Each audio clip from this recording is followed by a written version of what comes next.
প্রবাসী হচ্ছে খেজুর গাছের মতো। খেজুর গাছের যেমন মনে করেন কোনো যত্ন করতে হয় না, তারপরে এটা প্রতি বছর বছর এটা থেকে অনেক কিছু আমরা পাই।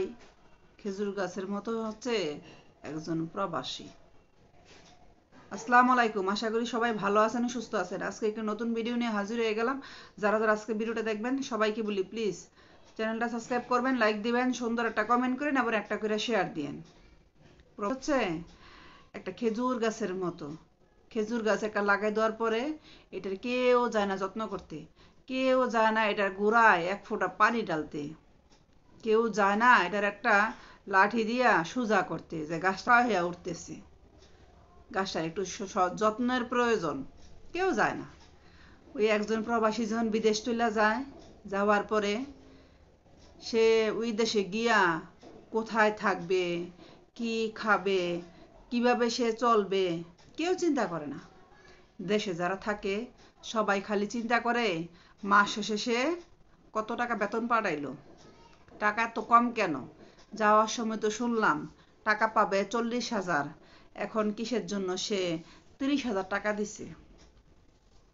হ্যাঁ, সে 40,000 টাকায় বেতন পাইছে। যদি 40,000 টাকা বেতন পায়, যদি 40,000 সে বাড়িতে পাঠায় দেয়, বিদেশ তাকে কে খাওয়াবে? বিদেশ তাকে কে রাখবে? থাকার জায়গা লাগবে না? বিদেশ তো কোনো জিনিস ফ্রিতে দেয় না। বিদেশ কখনো কাউকে কোনো জিনিস ফ্রিতে দেয় না। বিদেশে কোনো ফ্রি সার্ভিস বলতে কোনো জিনিস নাই, সব কিনতে হয়। এক গ্লাস পানি খাবেন সেটাও কিনা। কিন্তু দেশে থাকে যারা, তারা মনে করে সে বিদেশ গেছে, তার কথা ছিল 40,000 টাকা বেতন পাবে, সে কিসের জন্য 10,000 টাকা কম পাঠাইতেছে। ওইটা বুঝাইতে প্রবাসীর কয়েক মাস লেগে যায়। আবার নসিব ভালো হইলে একবারে কথাই বুঝে, আর নসিব খারাপ হইলে কয়েক মাস বা কয়েক বছর লেগে যায় ফ্যামিলি মানুষদেরকে বুঝাইতে যে 40,000 টাকা বেতন পাইলে তার থাকা আছে, খাওয়া আছে, সব কিছু মিলে 10,000 টাকা খরচ হয়।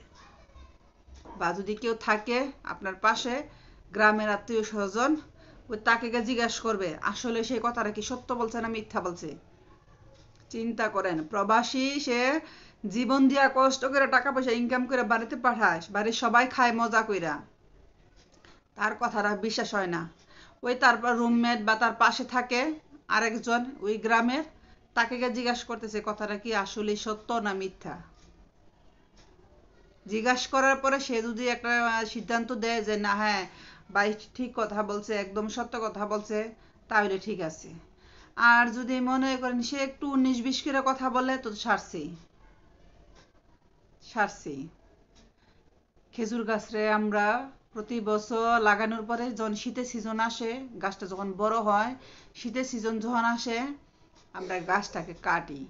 কাইটা তারপরে আপনি মনে করেন মানে ছাটাই মাটাই করে পরিষ্কার করে সুন্দর করে রস নেওয়ার জন্য উপযোগী করি, করে সে সুন্দর করে রস যেন বের হয় আস্তে আস্তে আস্তে আস্তে, এক ফোঁটা এক ফোঁটা করে নিগড়ে নিয়ে নিগড়ে নিয়ে এর ভিতর থেকে রস বের হয়। রসটা কত মিষ্টি থাকে, কি মজা করে সবাই খায়।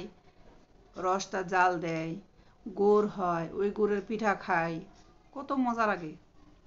এরকম প্রবাসীরা যখন বিদেশ যায়, খুব অযত্নে অবহেলায় যখন বড় হয়, তারপরে একটা সময় বিদেশ যায়, বিদেশ গিয়া ওইখানে গিয়েও গাদার মতো পরিশ্রম করে, গাদার মতো পরিশ্রম করে। আমার কথায় কোনো প্রবাসী ভাই রাগ করেন না, অনেক পরিশ্রম করে। দিনের দিন মনে করে না, রাতের রাত মনে করে না, খালি মনে করে এই জায়গায় কাজ করলে আমি 16 ঘন্টা কাজ করতে পারবো, বা দেখছি যে এর চাইতে বেশি কাজ ওই জায়গায় কাজ করতে গেলে আমি 18 ঘন্টা কাজ করতে পারবো, স্যালারি বেশি, বেতন বেশি, তাড়াতাড়ি ওইখানে চলে যায়। আমি বাড়িতে টাকা বেশি পাঠাতে পারবো, আমার বাড়ির সবাই খুশি হবে। যতদিন প্রবাসীরা টাকা দিতে পারে, প্রবাসীদেরকে পৃথিবীর সবাই ভালোবাসে। আবার যখন প্রবাসীর টাকা কমে যায়, প্রবাসী যখন টাকা দিতে না পারে, কেউ প্রবাসীকে ভালোবাসে না, কেউ মনেও রাখে না প্রবাসী যে মানুষ ছিল, প্রবাসী যে কষ্ট করছে এতদিন, সবাই ভুলা যায়। প্রবাসী যে এত কষ্ট করছে সেটাই সবাই ভুলা যায়। খেজুর গাছের রসের মতো যতদিন মিষ্টি মিষ্টি রস দেয়, আহা কি যত্ন করে খেজুর গাছটা দেখে রেখে রাখে, সকাল বিকাল 2 বেলা গিয়ে দেখে হাড়িতে রস পড়লো কতটুকু। রস পড়া শেষ, খেজুর গাছটার পাশ দিয়ে মানুষ হাইটা যায়, তারপর একবার কেউ ফিরে তাকায় না যে এই গাছটাতে তো 1 বছর আগে রস খাইছিলাম বা 6 মাস আগে এই গাছটা থেকে আমরা রস খাইছিলাম, কেউ কথাটা মনেও রাখে না। প্রবাসীরা হচ্ছে ওরকম, যতদিন টাকা দিতে পারে, হাজার হাজার টাকা লাখ লাখ টাকা দিতে পারে ফ্যামিলির সবাই রে, ওই ছোট ভাই বোন মা বাবা সবাই রে যখন টাকা দিতে পারবেন ততদিন সবাই ভালোবাসবে, সবাই এত বেশি ভালোবাসা দিবে, যারা উচিত কথা বলবে, যারা বাস্তবটা আপনাকে বোঝানোর জন্য অনেক কিছু দেখাবে, তাদের কথা না কিতা লাগবে, তাদের কথা একটু ভালো লাগবে না। মনে করবেন কি জানেন, মনে হয় কি জানেন প্রবাসীদের, যে সে মনে হয় আমার ভাই বোনদের মধ্যে বা আমার ফ্যামিলির মধ্যে আমাকে দূরত্ব, মানে দূরত্বটা বেশি দেখাই দিতেছে, মানে যেন আমাদের মধ্যে একটা দূরত্ব সৃষ্টি হয়ে যায় সেটা চেষ্টা করতেছে, এরা মনে করে। কিন্তু আসলে না, কিছুদিন যাওয়ার পরে যখন প্রবাসীর কামাই রোজগার কমা যায় বা প্রবাসী কোনো কারণে অসুস্থ হয়ে যায়, তখন প্রবাসী নিজেই বুঝতে পারে ওই যে এতদিন যে আমারে ইশারা দিয়া কথা এমনি সেমনি দেখাইলো বুঝাইলো যে টাকা পয়সা যেন কিছু আমি জমাই, তাকে আমি পছন্দ করি নাই, তাকে আমি বিশ্বাস করি নাই, তাকে আমি দেখতে পারি নাই, তার ছায়াটা দেখলো আমার বিরক্ত লাগতো। এখন তার ওই প্রত্যেকটা কথায় মধুর মতো মিষ্টি লাগে, সে সত্য কথাই বলছে,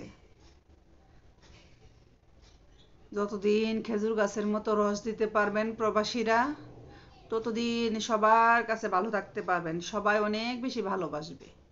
আর না দিতে পারলে কেউ ভালোবাসবে না, কেউ মানুষই মনে করবে না প্রবাসীকে। সে কি মানুষ? প্রবাসী কোনোদিন মানুষই হয় না। প্রবাসী ফ্যামিলি মানুষদের জন্য জীবনও দিতে পারে, আত্মীয় স্বজনদের জন্য প্রবাসীরা জীবনও দিতে পারে। ভাই জীবনটা দিতেই পারবেন, আপনার জীবন আপনি আপনার ফ্যামিলি মেম্বারদের জন্য। কিন্তু ওই যে আপনি মরলেন তাদের জন্য জীবন দিয়া চেষ্টা করে গেলেন, এতদিন কিচ্ছু মনে রাখবে না, সব ভুলে যাবে।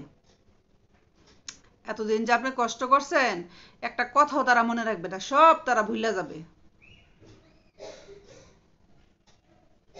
প্রবাসী দিতে জানে কিন্তু না রিটেন কারোর কাছ থেকে নিতে জানে না, প্রবাসীরা দেয় 2 হাত তুইলা মন উজাড় করে প্রবাসী সবাইকে দেয়। প্রবাসী লাস্টে চায় কি একটু ভালোবাসা, সেইটাই মানুষদের দিতে কষ্ট হয়, আত্মীয় স্বজন ফ্যামিলি মেম্বারদের ওইটুকু ভালোবাসা দিতে অনেক কষ্ট হয়। যারা যারা আমার আজকের ভিডিওটা দেখবেন সবার কাছে অনুরোধ থাকবে একটু ভিডিওটা একটু লাইক দিবেন, একটা শেয়ার দিয়েন, একটু সাথে থেকে একটু সাপোর্ট করেন। ধন্যবাদ সবাইকে।